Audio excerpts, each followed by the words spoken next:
back. Mark Serrano and Leslie Marshall. You heard John Podesta there complaining to the Sunday shows, her campaign manager. There's, Bernie Sanders is suddenly going after her. Mark, isn't this exactly what he's supposed to do?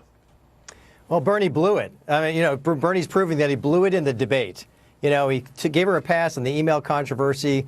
Didn't challenge her really much at all. He was her champion. He was the knight in shining armor in that debate. Yeah, Clinton just showed up for that debate. She didn't have to really do much, and none of those guys took her on. So now Bernie clearly has remorse over his performance in that debate.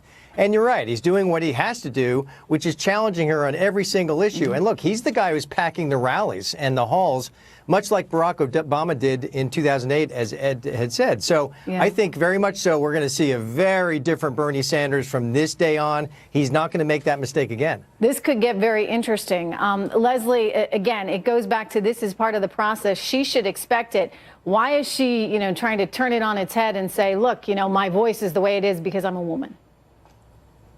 Well, first of all, I would agree regarding the debate that Bernie Sanders said, I can't continue this kumbaya love fest.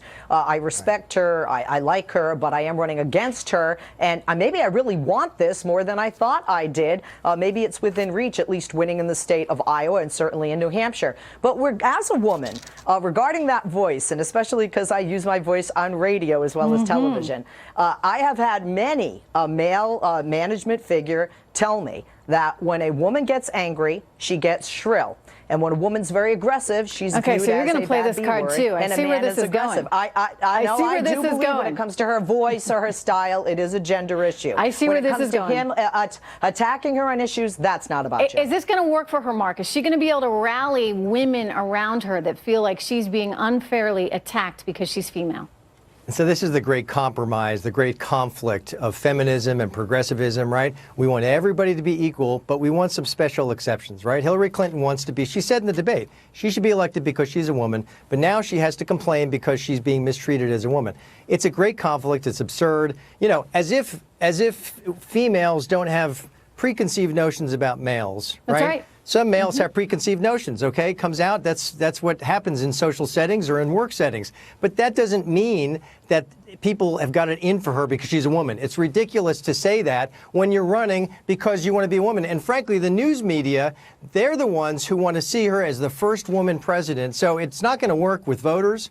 Certainly not independent voters once we get to a general election. I think that's going to turn around. I question whether it works with voters. I mean, Leslie, I think there's a group of younger women that feel less like they need to elect someone just because she's a woman. I think that there is a generation of women that fought hard to be in the workforce and were up against a lot of obstacles. And as such, they feel some simpatico with her. And they feel like, okay, well, in my lifetime, I want to see a woman president.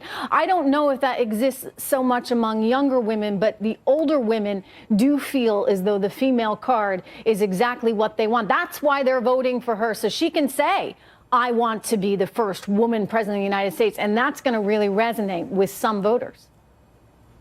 It is. And quite frankly, if you look at the numbers and the people that she lost to Bernie Sanders, she lost women. And she needs to get some of those women back. So this might be a bit more calculated, quite frankly, than we think. And in addition to that, you're absolutely right with regard to age and demographic. You also have to remember that although there are women out there who want to vote for someone, whether it's her based on gender, certainly want a woman as president, there are women who don't feel comfortable with a woman as president either. And she might be trying to get that sympathy. And I think she's trying to pull some of those female numbers back that she's lost to Senator Sanders. Leslie, Mark, thank you so much. They're gloomy. They're like Grumpy Cat.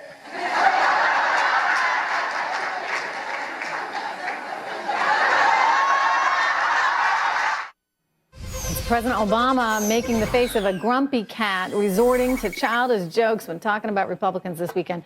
This despite the fact that there are some pretty serious issues on the agenda. We're coming up on a debt limit deadline next week. We've got crucial things that we need to talk about in light of perhaps another government shutdown on its way. But, hey, why not mock your political opponents? It's good comedy. Mark and Leslie back here with me. It just seems kind of inappropriate to me, Mark. I mean, with everything going on, that he would pull the grumpy face meme and resort to that level. What's going on? Well, what's going on is I think they're, looking to isolate Republicans, get their base sort of invigorated leading into next year, but also with the fights that are before Congress right now. Look, it is really disrespectful when you think about it, when you've got millions of people around the country trying to figure out how to make ends meet in Obama's economy.